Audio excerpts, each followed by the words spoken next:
कभी ऐसा हुआ है ना, तुम्हें अपनी फीलिंग्स एक्सप्रेस करनी थी पर इंग्लिश वर्ड्स याद ही नहीं आए। एक्चुअली हर दिन हम कुछ ना कुछ नया फील करते हैं। कभी हैप्पी, कभी सैड, कभी एंग्री और कभी एक्साइटेड। बट इमोशन सिर्फ वर्ड्स नहीं होते। इमोशंस ही ह्यूमन कन्वर्सेशन को रियल बनाते हैं। जब हम अपनी फीलिंग्स को सही से इंग्लिश में एक्सप्रेस करते हैं तो हम लोग फील करते हैं, सिर्फ सुनते नहीं हैं। तो आज के लेसन में हम सीखेंगे how to express emotion naturally in English, जैसे रियल लाइफ में लोग करते हैं। चलो स्टार्ट करते हैं day number 29, emotions in English. Let's get started. My name is Fatima. Let us begin. So, why emotions matters in English? Emotions are woven into every conversation we have.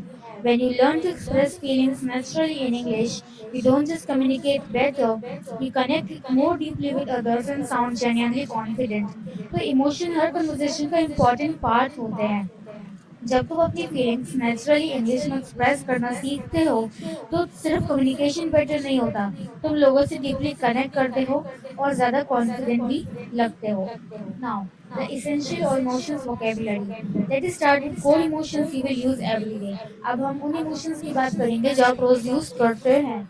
The eight feelings from the formation foundation of emotional expression in English. तो चलो start करते हैं उन basic emotion से जो हम रोज feel करते हैं। ये आर्ट फीलिंग इंग्लिश में इमोशनल एक्सप्रेशन का बेस है। फर्स्ट, हैप्पी, फीलिंग जॉय और कंटेंटमेंट, यानी जब तुम्हें खुशी या सेटिस्फेक्शन फील हो। सैड, फीलिंग डाउन और अनहैप्पी, जब तुम डाउन या अपसेट फील करो। एंग्री, फीलिंग फ्रस्ट्रेटेड और मैड, जब तुम गुस्सा या फ्रस्ट्रेशन फील करो। सरप्राइज्ड, कॉट ऑफ गार्ड, मतलब जब कुछ अनएक्सपेक्टेड हो जाए। स्केयर्ड, यानी डरना, फीलिंग ऑफ फ्रेड और फ्राइटेड, जब तुम्हें डर लगे। एक्साइटेड, लुकिंग फॉरवर्ड ईगरली, जब तुम किसी चीज के लिए बहुत ईगर हो यानी एक्साइटेड हो, उत्साही हो। नेक्स्ट, बोर्ड, फीलिंग अनइंटरेस्टेड, जब तुम्हें इंटरेस्ट ना हो। कंफ्यूज, नॉट अंडरस्टैंडिंग क्लियरली, जब तुम्हें क्लियरली समझ ना आए। तो वो 8 तरह के इमोशन जो हमने यहाँ देखे वो इंग्लिश में डेली लाइफ में यूजफुल होते ही हैं। Now putting emotion into sentences, अब इन इमोशन को सेंटेंसेस में यूज करेंगे। Now that you know the vocabulary, अब आपको वोकेबुलरी पता ही है। Let's see how native speakers use these words in real conversation. अब हम देखते हैं कि नेटिव स्पीकर्स कैसे इसी चीज को अपनी नेटिव वोकेबुलरी में यूज करते हैं। Notice how the emotion words fits naturally into each sentences, कि नोटिस करिएगा कि कैसे हर एक वर्ड जो है वो फिट हो जाता है हर एक सेंटेंस के अंदर। So I feel happy today because I pass my exam.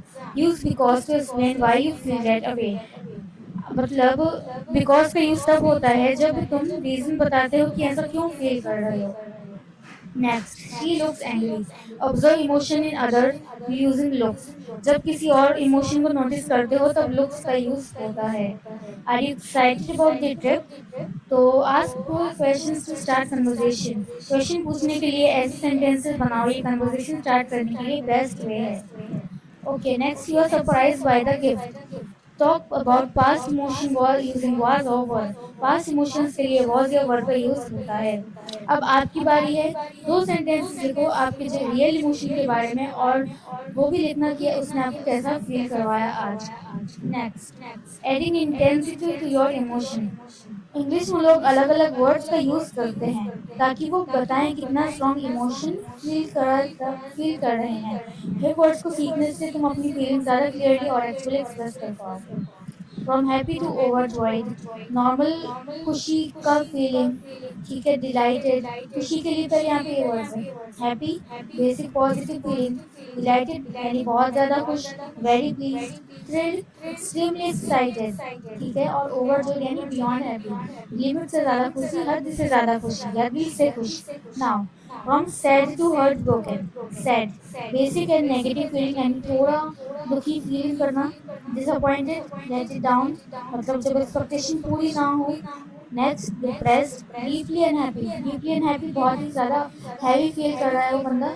और last, hurt broken, extremely hurt, जब दिल सच में टूट जाए तो हम इसका यूज़ करते हैं। Now from angry to furious. Furious, हाँ। सो अनॉयड, स्लाइटली बॉदर, थोड़ा इरिटेट होना। Angry, clearly upset, irritated, persistently annoyed यानी बार बार तंग करना, और furious यानी extremely angry, extremely गुस्सा कंट्रोल से बाहर, उसको कहते हैं furious। तो आप ये वर्ड्स भी चाहो तो अपनी इंग्लिश में यूज कर सकते हो। Next, colourful idioms for emotions. Emotions के लिए कुछ कलरफुल आइडियम्स है हमारे पास, वो भी अब यहाँ पे हम देखेंगे। नेटिव स्पीकर्स आइडियम्स यूज करते हैं ताकि लैंग्वेज अलाइव लगे। ठीक है, ये एक्सप्रेशन एवरीडे लाइफ में बहुत कॉमन है। First, I am on cloud nine, मतलब मैं बहुत ज्यादा हैप्पी हूँ। For example, I M on cloud nine after getting that promotion, यानी वो प्रमोशन को मिलने के बाद मैं बहुत ही ज्यादा खुश हूँ। आई एम फीलिंग ब्लू, मतलब मैं सैड या डाउन फील कर रही हूँ या कर रहा हूँ। For example, she has been feeling blue since her friend moved away, यानी जब से उसकी दोस्त गई है उसे बहुत ज्यादा दुख हो रहा है। ठीक है, वो बहुत लो फील कर रही है। Next, it drives me crazy, मतलब मुझे बहुत गुस्सा या फ्रस्ट्रेशन होता है। For example, the noise from construction drives me crazy, जो कंस्ट्रक्शन की वजह से जो आवाज आ रही है उससे मेरा दिमाग खराब हो रहा है। Fourth, my heart sank, meaning I suddenly feel disappointed और सैड, मुझे अचानक से डिसअपॉइंटमेंट या सैडनेस फील हो रही है। Example, my heart sank when I saw my best score. ठीक है। Fifth, I am over the moon, यानी मैं बहुत ज्यादा खुश हूँ। I am absolutely delighted, we are over the moon about the baby news, baby की न्यूज सुन के हम ओवर द मून है, यानी हद से ज्यादा खुश हैं। ठीक है, अब इनमें से आपके लिए एक चैलेंज है, कोई एक आइटम उठाओ और उसे अपने एक दोस्त के साथ शेयर करो। नाउ, लास्ट चीज है grammar pattern for expressing feelings. Feelings को एक्सप्रेस करने के लिए ग्रामर के पैटर्न्स। जब इमोशन की बात होती है ना, तो इंग्लिश में तीन मेन सेंटेंस पैटर्न यूज होते हैं। इनको मास्टर करने से तुम नेचुरली और कॉन्फिडेंटली बोल सकते हो। First, I feel plus adjective, ये जो सबसे कॉमन और स्ट्रेट फॉरवर्ड वे है to express how you feel right now और इन जनरल। ये सबसे सिंपल और कॉमन वे है अपनी फीलिंग बताने का, अभी या जनरल के सेंस में। For example, I feel tired, मैं थक गई हूँ, मैं नर्वस फील कर रही हूँ या मुझे थोड़ी घबराहट हो रही है, और आई फील ग्रेटफुल मैं थैंकफुल हूँ। Second, I am feeling plus adjective, ये स्ट्रक्चर बताता है कि इमोशन अभी चल रहा है या टेम्पररी है, ज्यादा पर्सनल और नेचुरल भी लगता है। For example, I am feeling confident today, आज मैं कॉन्फिडेंट फील कर रही हूँ। I am feeling a bit anxious, मुझे थोड़ी टेंशन हो रही है। और आई एम फीलिंग होपफुल, मैं होपफुल हूँ, यानी मेरे को उम्मीद है। और third, it makes me plus adjective, ये बताता है कि इमोशन का रीजन क्या है, किस चीज, इंसान या सिचुएशन की वजह से। For example, this song makes me emotional, ये गाना मुझे इमोशनल कर देता है। Second, the news made me angry, ये खबर मुझे गुस्सा दिला रही है।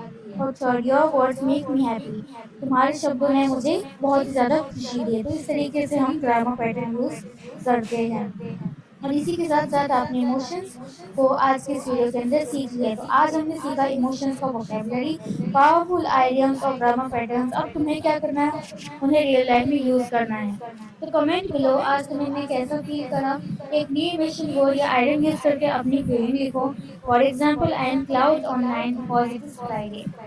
Daily challenge, daily challenge, okay, इस वीक हर दिन मॉर्निंग, शाम, आफ्टरनून या इवनिंग में अपनी इमोशन इंग्लिश में डिस्क्राइब करो। छोटी छोटी सेंटेंस लिखो पर डेली लिखो।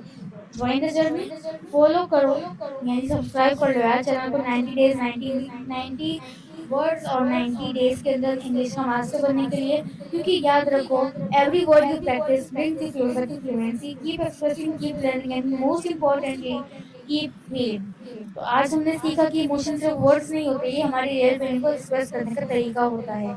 अब तुम सिर्फ हैप्पी या सैड नहीं, बल्कि thrilled, hurt broken, over the moon जैसे वर्ड्स भी कॉन्फिडेंटली बोल सकते हो। So guys, that was day 29 of our 90 days English challenge, emotions in English. आज के बाद तुम अपनी फीलिंग्स को इंग्लिश में नेचुरली एक्सप्रेस कर पाओगे। अगर तुम्हें ये लेसन पसंद आया हो तो लाइक, कमेंट और शेयर करना मत भूलना। अगर अभी तक सब्सक्राइब नहीं किया तो सब्सक्राइब करो and join the 90 days 90 challenge family। मैं मिलूंगी आप लोगों से डे नंबर 30 में with another fun and useful topic. Till then, keep learning, keep growing and keep feeling. Thank you so much for watching. Take care and bye bye.